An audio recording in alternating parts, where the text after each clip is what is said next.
क्या आपने कभी सोचा है कि अगर भगवान शिव अजन्मे हैं तो उनके माता पिता कौन हैं? हम बचपन से सुनते आए हैं कि शिव जी का ना कोई आदि है और ना ही कोई अंत।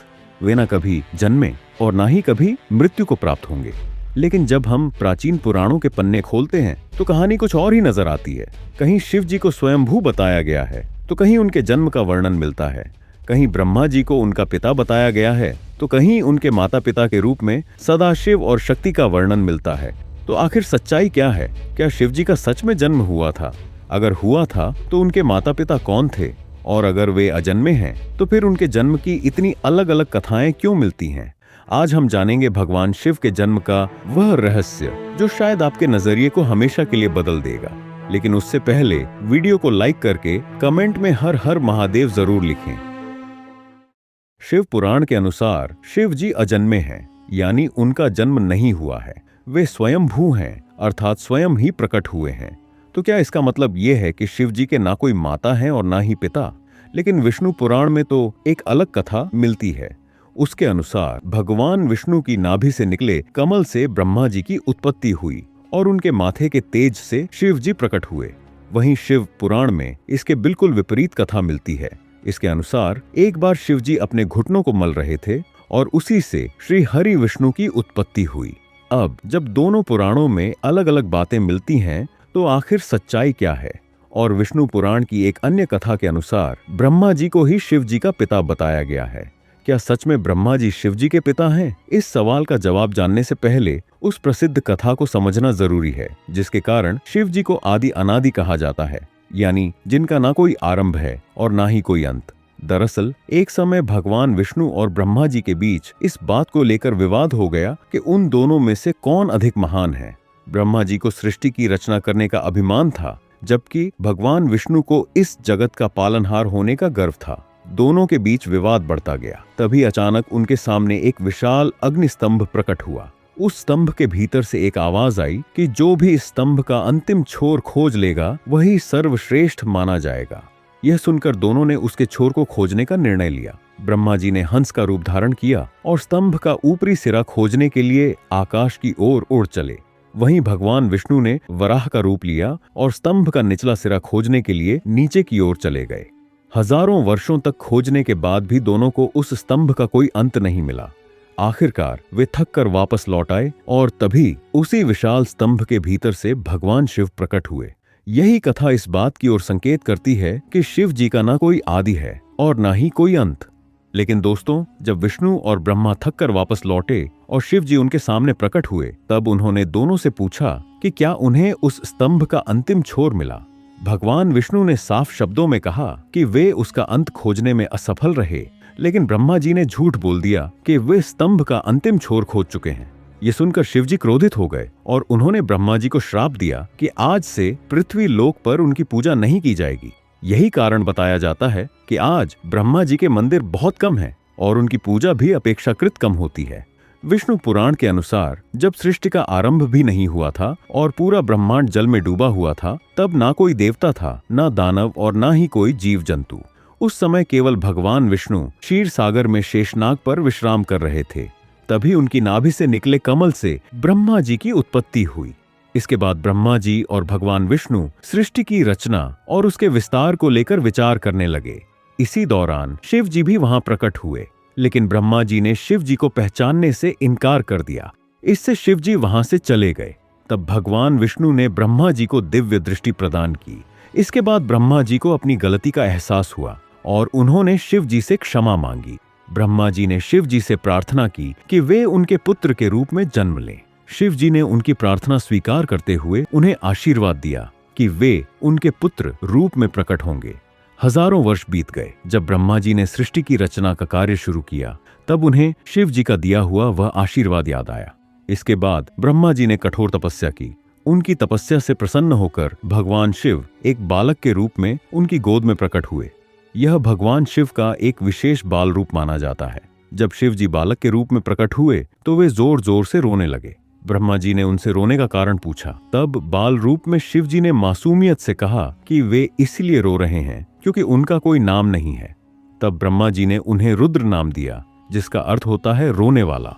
लेकिन शिव जी शांत नहीं हुए। उन्हें यह नाम पसंद नहीं आया। इसके बाद ब्रह्मा जी ने उन्हें दूसरा नाम दिया, सर्व। लेकिन इस नाम से भी शिवजी संतुष्ट नहीं हुए। तब ब्रह्मा जी ने उन्हें और भी नाम दिए, भव, उग्र, भीम, पशुपति, ईशान और महादेव। इसी प्रकार ब्रह्मा जी ने शिव जी को कई नाम दिए। मान्यता है कि इसी क्रम में उनके 108 नाम प्रकट हुए, जिन्हें धरती पर भी लिखा गया। लेकिन दोस्तों, रुद्र के बाल रूप की यह कथा जानने के बाद भी हमारे सबसे बड़े सवाल का जवाब नहीं मिला। आखिर शिव जी के असली माता पिता कौन हैं? तो चलिए अब उस कथा की ओर बढ़ते हैं जिसमें शिव जी के माता पिता और उनकी उत्पत्ति के बारे में विस्तार से बताया गया है। अब श्रीमद् देवी भागवत पुराण के अनुसार एक बार नारद जी ने अपने पिता ब्रह्मा जी से पूछा कि इस सृष्टि की शुरुआत किसने की और भगवान शिव, विष्णु तथा स्वयं ब्रह्मा जी के माता पिता कौन हैं? ब्रह्मा जी ने उत्तर दिया कि प्रकृति रूपी मां दुर्गा और काल सदाशिव उनके माता पिता हैं। उन्हीं से त्रिदेवों की उत्पत्ति हुई है। शिव पुराण में भी काल, सदाशिव और पराशक्ति अंबिका को शिव जी के माता पिता के रूप में बताया गया है। इस कथा के अनुसार काल सदाशिव ही सर्वोच्च हैं। उन्होंने ही पराशक्ति अंबिका को प्रकट किया, जिन्हें प्रकृति रूपी मां दुर्गा भवानी कहा गया।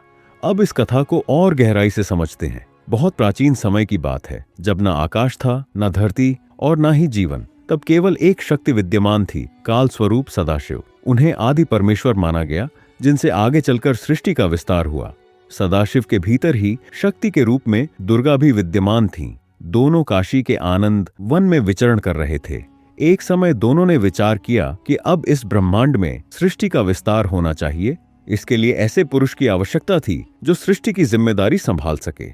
इसी उद्देश्य से सदाशिव ने अपने बाएं अंग से भगवान विष्णु को प्रकट किया। इसके बाद ब्रह्मा जी की उत्पत्ति की गई। सदाशिव ने अपने दाएं अंग से ब्रह्मा जी को प्रकट किया और उन्हें विष्णु की नाभि से निकले कमल पर विराजमान कर दिया। ब्रह्मा जी ने इसके बाद सृष्टि निर्माण का कार्य संभाल लिया। लेकिन आगे चलकर ब्रह्मा और विष्णु के बीच फिर यह विवाद हुआ कि दोनों में कौन श्रेष्ठ है। तभी उनके बीच वही विशाल प्रकाश स्तंभ प्रकट हुआ, जिसकी कथा हम पहले ही जान चुके हैं। उस प्रकाश स्तंभ से दिव्य वाणी हुई। यह स्वयं काल का ज्योतिर्लिंग रूप था।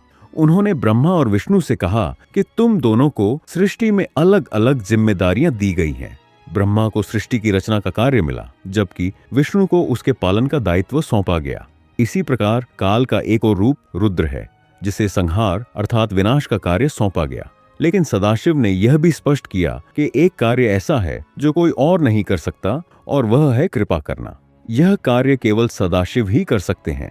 इसके बाद उन्होंने रुद्र के स्वरूप के बारे में बताया कि वह उनके समान है।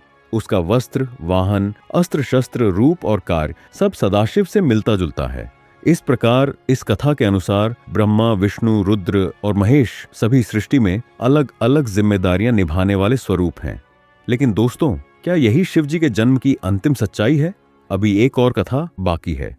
एक बार कुछ ऋषि मुनियों के मन में भी यही सवाल उठा कि आखिर भगवान शिव के माता पिता कौन हैं? उन्होंने सीधे भगवान शिव से ही यह प्रश्न पूछ लिया, और इस सवाल के जवाब में शिव जी ने जो कहा वह इस पूरी कहानी को एक बिल्कुल अलग दिशा में ले जाता है। तो चलिए अब उस आखिरी कथा को जानते हैं। एक अन्य पुराण के अनुसार एक बार ऋषि मुनियों के मन में जिज्ञासा उठी कि आखिर भगवान शंकर के पिता कौन हैं? उन्होंने स्वयं महादेव से पूछा, हे महादेव, आप सबके जन्मदाता हैं, लेकिन आपका जन्मदाता कौन है? आपके माता पिता कौन हैं?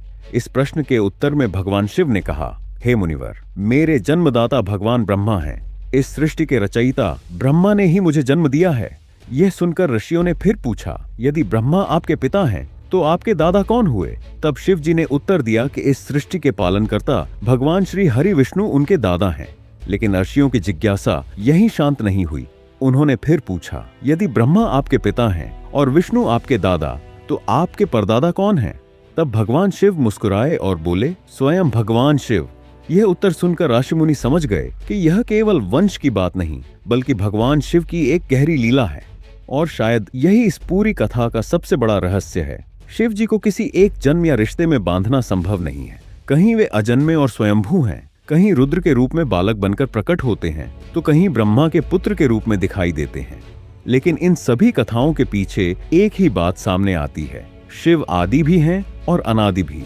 वे सृष्टि के आरंभ से पहले भी थे और सृष्टि के अंत के बाद भी रहेंगे। वे काल से भी परे हैं, वे मोह से परे हैं और संसार के बंधनों से भी मुक्त हैं। अगर आपको यह वीडियो पसंद आई हो तो इसे लाइक करें, चैनल को सब्सक्राइब करें और कमेंट में हर हर महादेव जरूर लिखें। मिलते हैं अगली वीडियो में। धन्यवाद।